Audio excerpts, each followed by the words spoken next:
Hello, everybody. My name is Coleman Nee. I am a certified educator in personal finance, and I work with the City of Boston Credit Union. So, what being a certified educator in personal finance means is I studied really hard, I took a test, and I got certified to be able to give you guys sort of information of kind of higher level personal finance, kind of goals, tips, and knowledge for you guys to use going forward.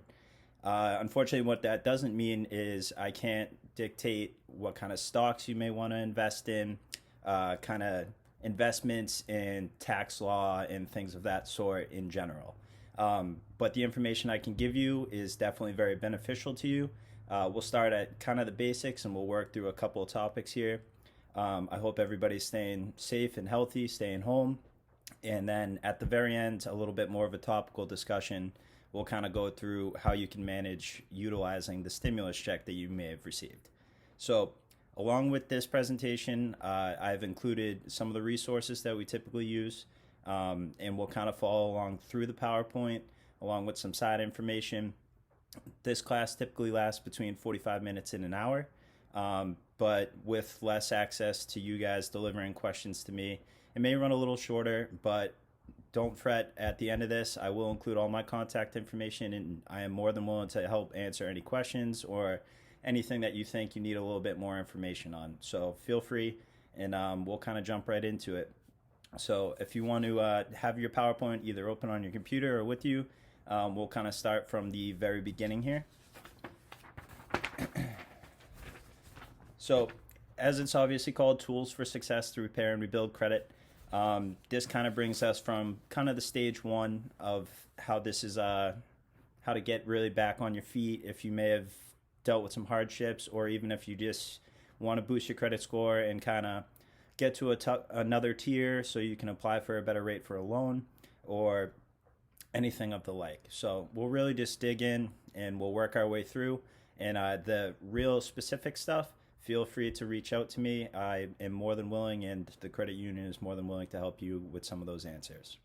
So on the first slide here, if you want to turn to the budgeting slide, budgeting is obviously the foundation to financial success. So a lot of people think that they can pull it off by doing it in their head.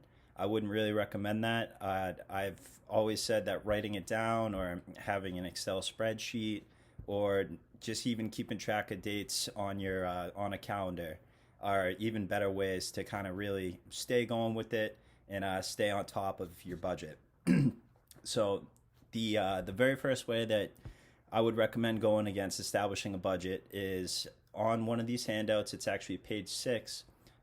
You can start tracking your weekly kind of budget, be it income and then expenses, and then you can kind of utilize that little, even if you use it as an exercise, you can use that to kind of build out a monthly budget, maybe a quarterly budget, and then at the end a yearly budget, kind of to establish your short, medium, and long-term goals going forward.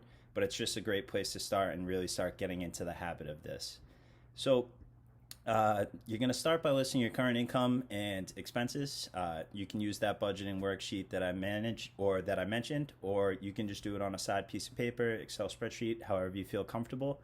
And then what you're going to want to do is for periodic expenses, such as kind of vacations, you might want to determine the annual amount that you might need. Say you take a beginning of the year and an end of the year vacation, and you know that might come out to be, for example, $1,000. So you would divide that by 12, and that would kind of give you a base idea of how much you should save per month to achieve your goal of being able to take those vacations. All right, so the number one rule of the budget is that your expenses should never exceed your income. If they are, that means that you're actually losing money weekly as opposed to being able to build up a good savings and really achieve kind of long-term financial success. So don't fret if that may be the case, or even if it may be the case just 1 week per month or something like that as you're really paying bills. A lot of people do find themselves in situations like that. But the overall goal that we are going for is to have your income exceed your expenses. That way you're able to continue your savings, achieve all those goals that you've set forward, and really kind of get to where you want to be in terms of your financial wellness. If that isn't the case, that you're seeing expenses are typically more than your income, you got to start thinking about ways that you can make changes to that. Are there ways that you can earn more income? Excuse me. Maybe driving an Uber, maybe picking up a second job, maybe kind of doing some work around the neighborhood if you're younger. Those kind of ways can really kind of boost your income. Another kind of more practical way is to really see what kind of costs that you are incurring that maybe you can either get rid of or significantly drop. So if we want to flip to the next slide on the post, I'll give you a few examples of kind of ways that you can cut down the spending, and it's just a good visual representation of kind of where your money may be going to extents that you might not be aware of. It's actually very eye-opening, and a lot of people are kind of appalled by where the money is really going. Okay, so on this next slide, as you can see, we have some basic spending examples for you. The number one, especially here in Massachusetts and the city of Boston, that you'll run into is a daily coffee. So maybe a medium or a large down at Dunkin' Donuts or Starbucks might run you about $3.50 a day. So as you can see on the slide, that adds up to almost $1,300 a year. Whereas you could make a one-time payment on the cheapest model of a Keurig for $50, and then per month you may only have to spend $20 to get you through the entire month with your daily coffee. And as you can see, $20 a month adds up to $240 a year, whereas that $1,300, you could be saving yourself almost $1,000 per year, a little over actually. So another perfect example, very expensive in the city, but expensive pretty much everywhere, is buying a daily lunch during the work week. So that could range from anywhere between $10 and $15 per day. If you look at it, we'll go on the light side. If you look at $10 per day, you're spending about $2,400 per year for a 5-day-a-week lunch. A solution that's really easy for that, go to your local supermarket, wherever it may be. You could buy a pound of store brand deli meat and a loaf of white bread for $10. So that $10 per week might add up to $520 for the end of the year. That's savings of almost $2,000 right off the bat. So the idea of this is to kind of just get you into the idea, or the thought process, I should say, of finding where your money can really come down, your spending. If improving your income isn't an available option, there's typically many ways that you can bring down your level of expenses and kind of try and narrow that budget down to breaking over and having your income exceed your expenses. Okay. So if we want to slide to the next slide, we will begin kind of talking a little bit about debt repayment. So financial crises and debt problems often go hand in hand. A lot of people will borrow money to get by, and they may fall behind on payments, whatever it may be. The first step in tackling debt is establishing an accurate inventory of who you owe and how much you owe. So as you can see in the handout that I gave you, you can go to page 7, and that is a just basic kind of overview allowing you to write down who you owe, how much you owe, and kind of really start keeping track of your outstanding credit going forward. If you don't have recent statements, a lot of people may say, oh, I didn't get it in the mail. Feel free to call your creditors and ask them for the most recent up-to-date kind of statements. That way you'll have a better understanding of exactly where you are, how much you owe, and like I said, where you owe it to, and it'll help you establish kind of a plan of attack that you can go forward with and really kind of ease some stress involved with debt repayment. So accounts in good standing, if you're able to keep some of your accounts in good standing or all of your accounts in good standing, they don't require any urgent or immediate action. However, keep in mind that if you owe a significant amount, it could still take years and years for you to pay it back. So if you are able to kind of pay more than the minimum payment, we would always recommend that, but never overextend yourself if it will put you in a deeper hole with another creditor or with some of your essential life expenses, you know? Okay, so one of the best ways to accelerate debt repayment is to pay extra. So you should only, as I said, you should only do this if you're comfortably meeting the ends meet of all your debts and other obligations, be it rent, mortgage, food for you and your family, those sort of things. So if you are comfortably meeting all those and able to, we would always recommend paying a little bit more than the minimum payment. That way you can kind of accelerate the process of paying it back, and the long-term payments will be less due to the interest not being able to compound as much and keep building up. So that's one quick way that you can go about it. Another way is to try and lower your interest rates.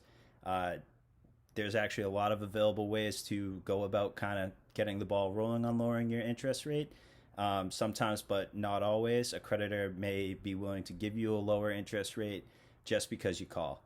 That may, like I said, may not always be the case, but if you call them, say, hey, I've been really chipping away at these for 6 months, I'm showing good on-time payments, they may be willing to lower your interest rate a little bit so you're paying back less over time, and in the long run saving yourself some money.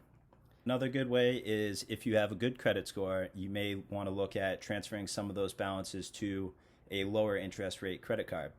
So if you have a credit card at a significantly lower interest rate and you've been making great payments and your credit score is great, you may want to kind of consolidate them in that direction. That way your long-term payments will also be lower and your savings will raise.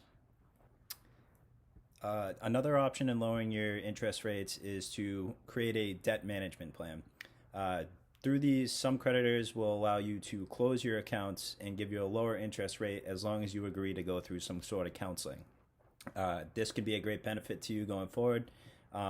If you need the accounts open, it might not be your best available option, but it is one way to kind of lower that interest rate, start chipping away at your payments, and really kind of get back on track.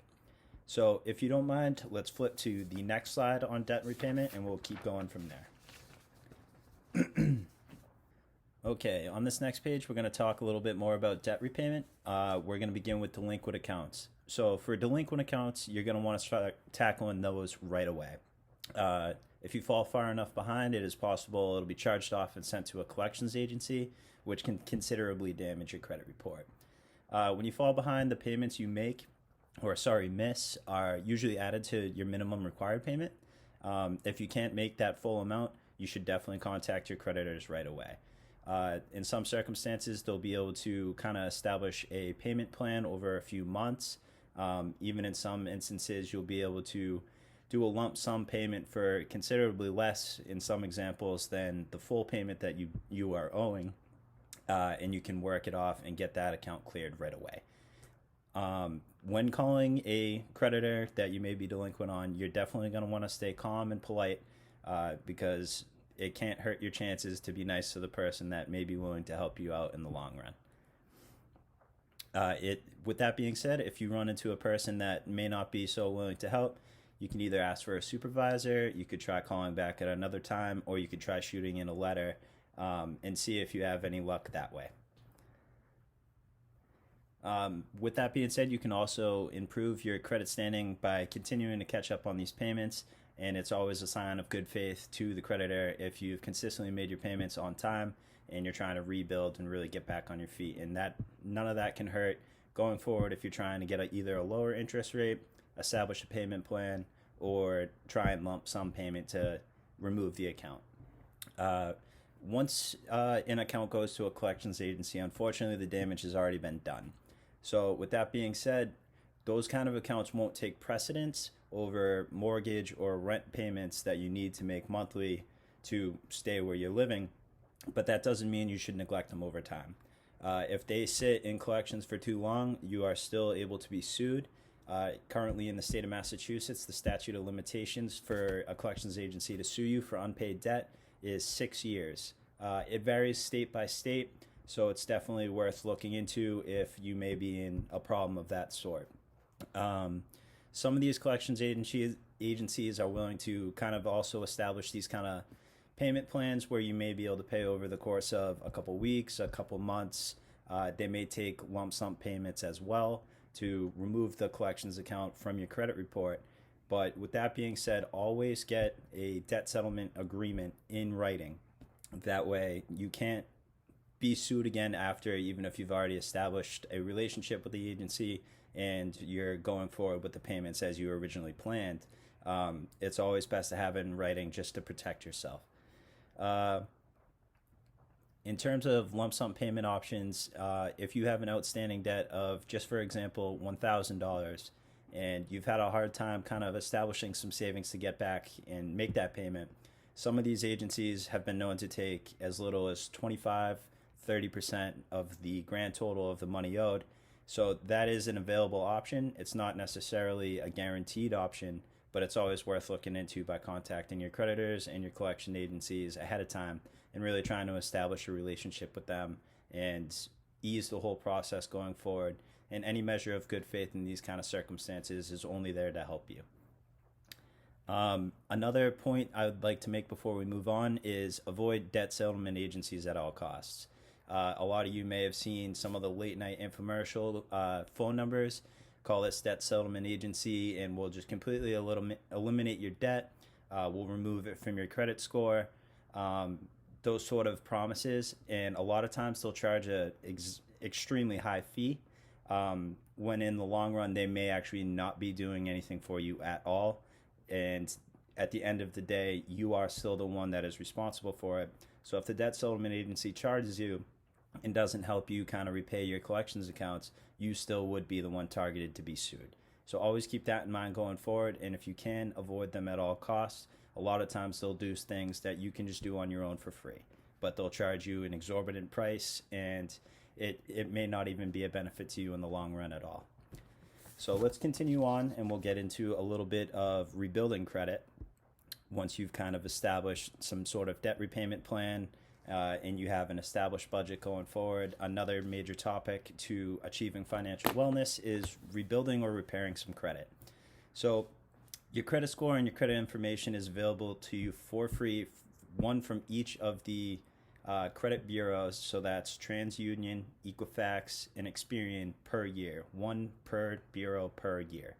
A great strategy that I've developed is take one of the bureaus, and every 4 months you get a free credit report from them, 4 months later from the second, 4 months later from the third. That way, throughout the course of the whole year, you'll be constantly on top of if there's any disputable errors on there that you need to take care of, and it'll kind of give you a good understanding of your credit history and your open accounts, open loans, open lines of credit, that sort of thing. So please head to ftc.gov or annualcreditreport.com. Through those two websites, you can find access to getting your free credit report, and I can't recommend any others. Some people have brought up Credit Karma, all sorts of other products. Through my certification, the only one I can tell you and I truly trust is through the government itself. So that's one more time, annualcreditreport.com. It is available on the PowerPoint for you to see, so you don't have to worry about taking notes. But those two resources, the FTC and annualcreditreport.com, are the only ones I can recommend. So if you go on there, I'll also include a version of a fake credit report so you can kind of see pointed out what is being displayed on your credit report, and that way it'll help you have a better understanding of what it all means when you're going through it. So like many things, your credit can improve over time. There's a couple tried and true ways to really start building it back or build it from nothing if you have no credit. So first step is pay on time every time. A commitment to make a payment late, never make a payment late again, is the greatest first step that you can make. Even one late payment can be a detriment to your credit report and your credit score. So I always recommend paying and paying on time. So another way to do it is pay down existing debt. Even if you've never missed a payment, a large debt load will lower your score. So explore ways that you can lower your interest rates or make more than the minimum monthly payments. And that way you can start eliminating the huge debt load, which is negatively bringing down your credit score. By staying on top of those kind of things, those two steps alone can really help you. But we'll jump into step 3, which is avoid taking on any additional debt. Besides paying down existing debt, you always have to make sure that you're not charging on more debt or taking on more debt in another area. Excuse me. Ideally, you should not charge more than you can pay off in full the next month. but at the very least, keep balances of revolving credit under about 50%.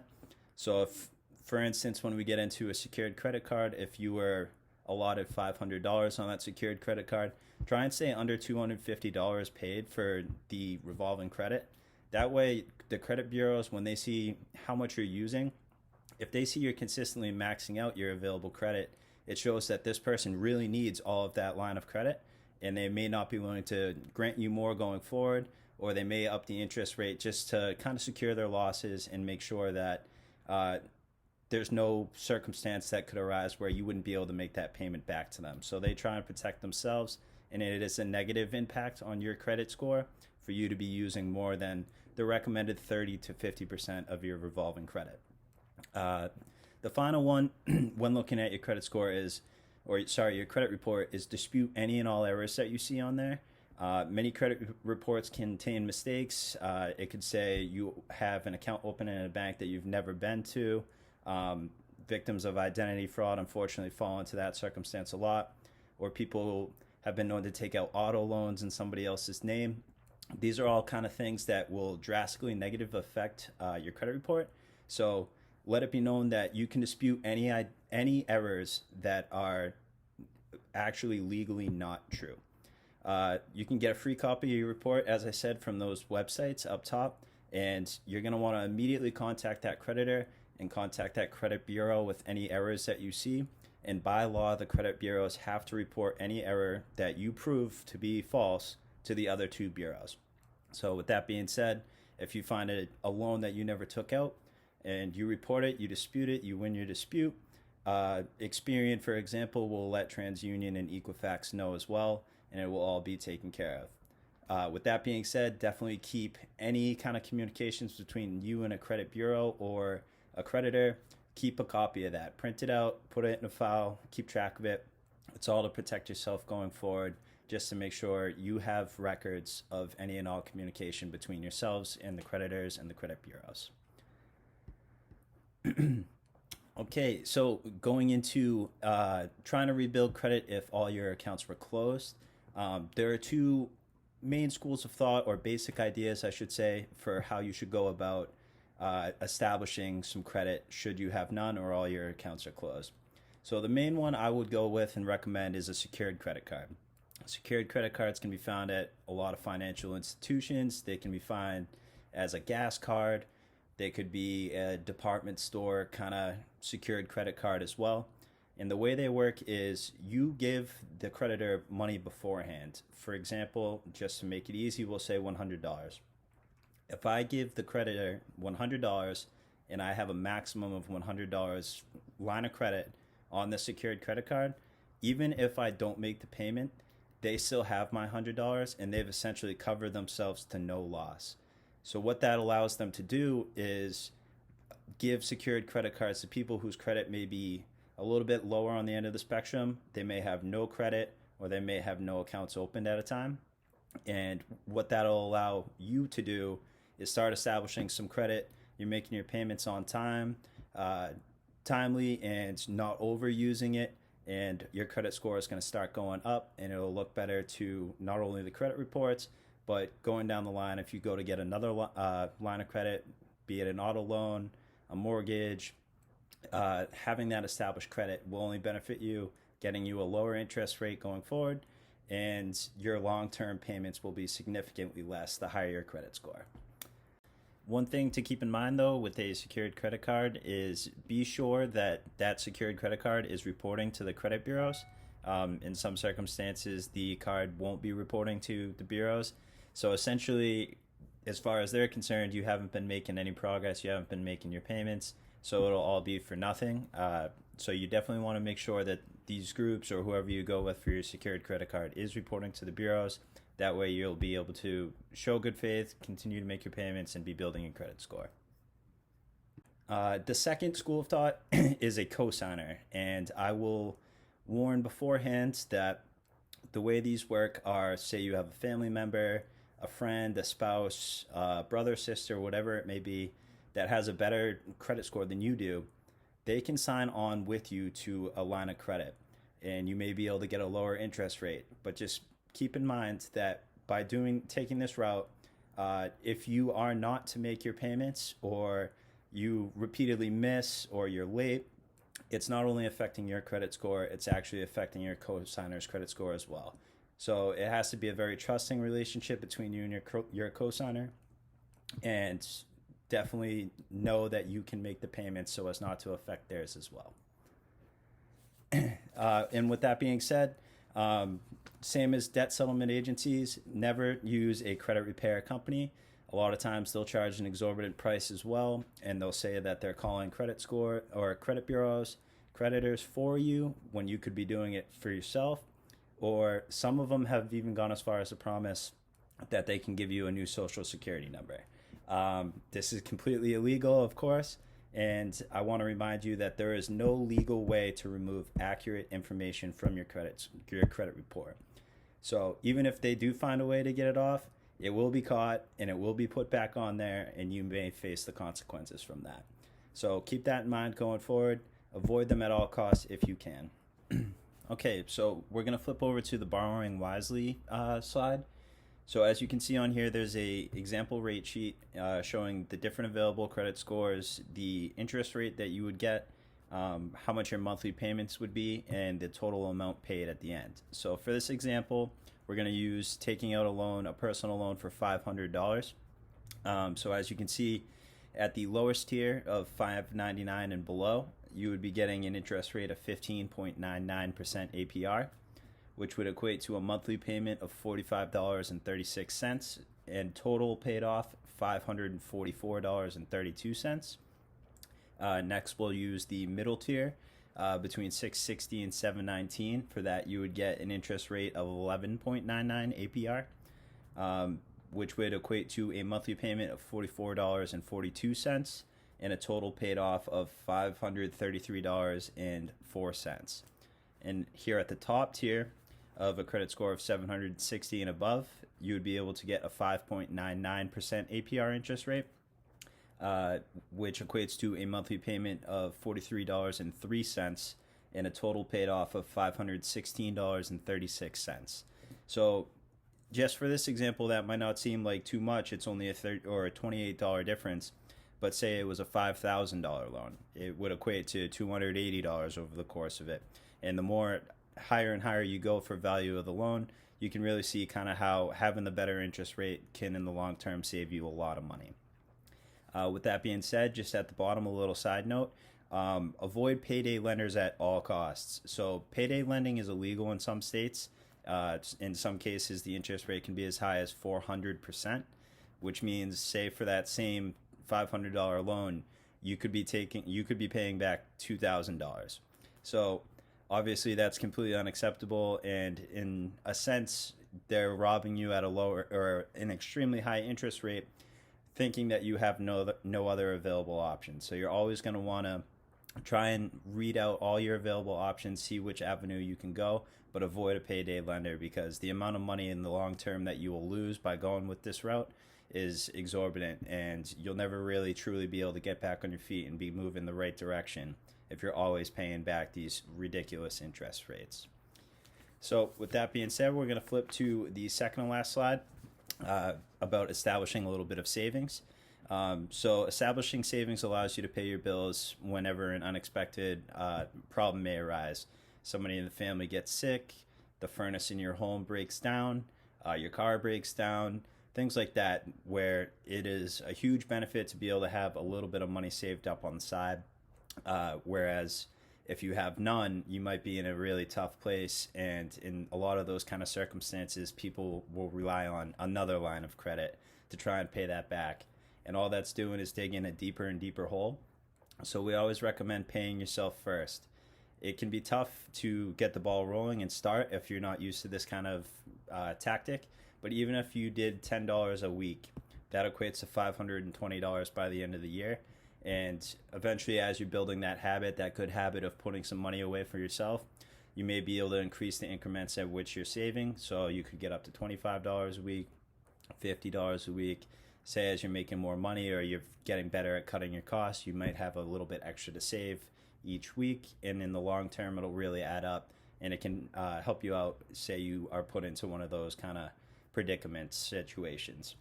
So with that being said, we're going to wrap up the normal part of the presentation with the information on the back slide. So Balanced Financial Fitness is actually a financial education and counseling service that City of Boston Credit Union pays for. So it is available to you for free on that website. You have access to all kinds of resources, financial calculators, all sorts of different things, tips and tricks that can really help you kind of start getting the ball rolling and trying to achieve financial wellness. If you call those numbers, in some cases, they'll be able to help you with counseling services, even the psychological aspect of financial stress, or they can help you establish a savings plan going forward or a repayment plan to help you kind of get the right idea of the method of attack to start paying back some of these creditors. So whatever it may be, I highly recommend you check them out. As you can see, the website and the number on the back go right to Balance. And if you do give them a call, just specify that you are a client of City of Boston Credit Union. You don't even have to be a member, and the free of charge service will be available to you. We pay for it. We would love for you guys to use it as a benefit. So we'll wrap up this presentation today with a little bit of kind of more topical news, and we'll talk a little bit about how you should utilize a stimulus check if you were able to receive one. So the number one, a lot of people might take this to be like a tax return. If you get a tax return where it's a bonus of money, but for a lot of people, that's not the situation. A lot of people, unfortunately, find themselves in some tough financial stress here during this pandemic, and this money might be what's going to get them by going forward for the next couple weeks, months, however long it may be. So we'll kind of break it down into three different tiers of where this money should be going forward. The first of which is, of course, take care of all your essential needs. Keep a roof over your head if you are able to, pay off your mortgage, pay your rent, utilities, medicine for your family, food.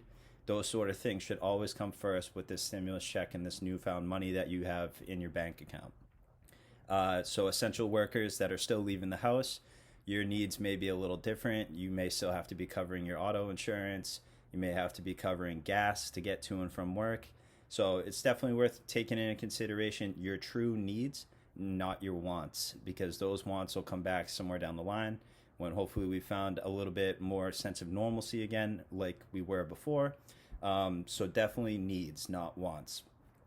Step two is make debt payments. If you've been able to cover all your essentials, you're still providing food, you're paying for the medicine, your rent, your mortgage, whatever it may be, debt payments will start coming second tier. So you can start paying off credit cards, auto loans, any other sort of debts along the lines. So remember, even one late payment or a missed payment can affect your credit report and your credit score.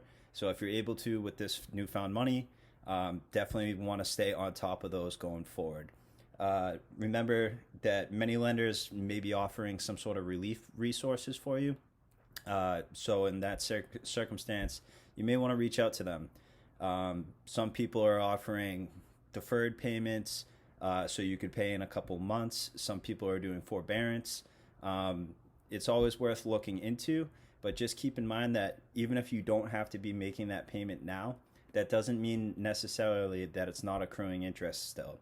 So the number you see somewhere down the line when you do have to start paying may be higher.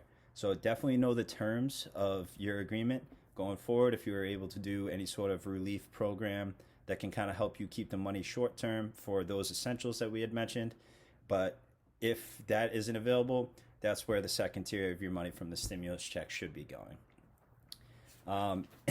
Third, I would like to mention that despite the fact we may have be during trying times, you still do want to save. If you're able to cover that tier one of essentials and that tier two of starting to pay back your debts, like we mentioned in the slide 2 slides ago, you do still want to be able to, if you're able to, put some money aside in a savings account should you encounter any sort of unforeseen circumstance. Like I mentioned, your furnace goes out, family member gets sick, you lose a tire, you got to get all new tires on your car, whatever that may be.